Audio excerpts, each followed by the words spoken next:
நடிகர் ரஜினிகாந்த் அடுத்தடுத்து இளம் இயக்குனர்களோட இணைந்து சிறப்பான படங்களை கொடுத்துட்டு வராரு. கடந்த ஆண்டில் நெல்சன் திலீப்குமார் இயக்கத்தில் ரஜினி நடிப்பில் வெளியான ஜெயிலர் படம் மிக பெரும் மாஸ் ஹிட் கொடுத்தது. இந்த படத்தின் இரண்டாவது பாகத்திற்கான வேலைகளில் தற்போது நெல்சன் திலீப்குமார் களமிறங்கியிருக்காரு. இந்நிலையில் கடந்த பிப்ரவரி மாதத்தில் தன்னுடைய மகள் ஐஸ்வர்யா ரஜினிகாந்த் இயக்கத்தில் ரஜினிகாந்த் கேமியோ கேரக்டரில் நடிச்சிருந்த லால் சலாம் படம் வெளியாகி கலவையான விமர்சனங்களை பெற்றது. இதையடுத்து டிஜே ஞானவேல் இயக்கத்தில் ரஜினி வேட்டையன் படத்தில் நடித்து முடிச்சிருக்காரு. இந்த படம் அக்டோபர் மாதம் ரிலீஸ் ஆக இருக்கு. நடிகர் ரஜினிகாந்தோடைய அடுத்தடுத்த படங்கள் ரசிகர்களை கவரும் வகையில் அமைந்துட்டு வருது. 73 வயதான நிலையிலும் இளம் நடிகர்களுக்கு டஃப் கொடுக்கும் வகையில் சிறிதும் கூட ஓய்வில்லாமல் தொடர்ந்து நடிச்சிட்டு வரார் ரஜினிகாந்த். கடந்த ஆண்டில் நெல்சன் திலீப்குமார் இயக்கத்தில் ஜெயிலர் படம் ரஜினி நடிப்பில் வெளியாகி சிறப்பான வெற்றியை பெற்றது. படம் சர்வதேச அளவில் 600 கோடிகளை வசூலித்ததா தயாரிப்பு தரப்பு அறிவித்தது. மேலும் இந்த வெற்றியை ரஜினி, நெல்சன், அனிருத் உள்ளிட்ட படக்குழுவினரோடு இணைந்து கொண்டாடினாங்க. இவர்கள் மூவரும் காஸ்ட்லியான காரை பரிசீலித்து பயங்கரமாக செலிப்ரேட் பண்ணியிருந்தாங்க. கடந்த பிப்ரவரி மாதத்தில் தன்னுடைய மகள் ஐஸ்வர்யா ரஜினிகாந்த் இயக்கத்தில் ரஜினி நடித்திருந்த லால் சலாம் படம் வெளியாகி கலவையான விமர்சனங்களை பெற்றது. இதனிடையே அடுத்ததாக டிஜே ஞானவேல் இயக்கத்தில் வேட்டையன் படத்தில் நடித்து முடிச்சிருக்கார் ரஜினிகாந்த்.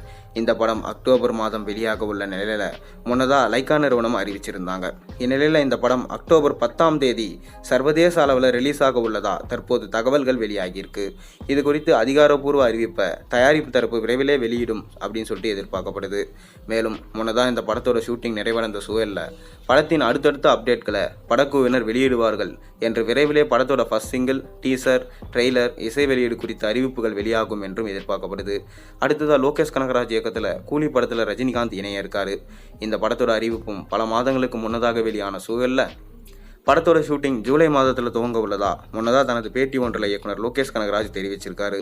இந்நிலையில் கூலி படத்தோட ஷூட்டிங் வரும் 10ஆம் தேதி துவங்க உள்ளதா படக்குழு சார்பில் தெரிவிக்கப்பட்டிருக்கு. இந்த படத்தில் ரஜினிகாந்த் வித்தியாசமான கேரக்டரில் நடிக்க இருக்கிறதாகவும் இதுவரை இல்லாத அளவில் அதிகமான ஆக்ஷன் காட்சிகளில் அவர் தூள் கிளப்ப இருக்கிறதாகவும் லோகேஷ் கனகராஜ் முன்னதாக கூறிய சூழலில் படத்திற்கான எதிர்பார்ப்பு ரொம்பவே இருமடங்கு அதிகரிச்சிருக்கு. முன்னதாக இந்த படத்துடைய ஃபர்ஸ்ட் லுக் போஸ்டர் மற்றும் டைட்டில் ப்ரோமோ வெளியாகி மிக பெரும் எதிர்பார்ப்பை இந்த படத்துக்கு கொடுத்திருக்கு. இந்நிலையில் இந்த படம் அடுத்த ஆண்டில் வெளியாக உள்ளதாகவும் முன்னதாக தன்னுடைய பேட்டியில் லோகேஷ் கனகராஜ் அவர்கள் தெரிவிச்சிருந்தார். இப்போ இந்த 2 படங்களுக்காக தான் வெயிட்டிங்கில் இருக்காங்க நம்ம சினிமா ரசிகர்கள் எல்லாருமே. அதாவது ரஜினிகாந்தோடைய இந்த 2 படங்களும் கண்டிப்பாக சூப்பர் டூப்பர் ஹிட் அடிக்கும் சொல்லிட்டு எல்லாராலும் எதிர்பார்க்கப்படுது. நீங்கள் ரஜினிகாந்தோட வேட்டையன் படம், கூலி படம் எந்த அளவுக்கு பெர்ஃபார்ம் பண்ணுன்றதை மறக்காமல் கீழே கமெண்ட்டில் சொல்லுங்கள்.